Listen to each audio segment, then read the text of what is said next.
The free application for Federal Student Aid, or FAFSA, opens the doors for students who can't afford the cost of higher education. But at John A. Logan College in Carterville, one of those doors is now closed, and that's the federal direct loans. A decision had to be made. Do you continue to grant direct loans when people aren't paying them back and causing the default rate to go up?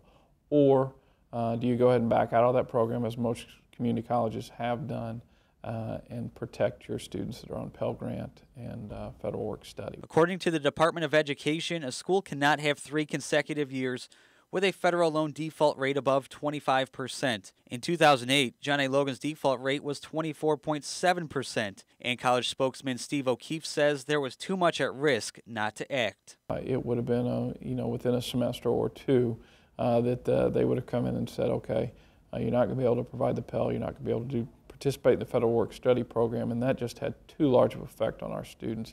70+% of our students receive some kind of financial assistance. John A. didn't wait for the defaults to cost their students other forms of financial aid. Mandy Little is the John A. Logan College student trustee, and she says the decision to cut the federal loan program was for the college's own good. I traditionally don't like to vote against anything that pulls stuff from students, but in that instance it impacted more students across the campus, and so the better vote was to secure their federal funding versus the federal loan program. Joanne Shryak left John A. Logan College this year because of the cut to the program, but she isn't blaming the school.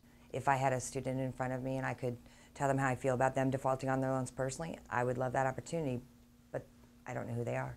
Shryak is a former immigration officer who decided to go back to school at John A., but when they stopped offering federal direct loans, she couldn't afford to continue with the school. Now studying at Rend Lake College, she has a longer commute and a higher out-of-district tuition rate. She says there's no excuse for a student to default, even if they fall on tough financial times. It's called a forbearance. You call up the student loan people and you tell them you can't pay.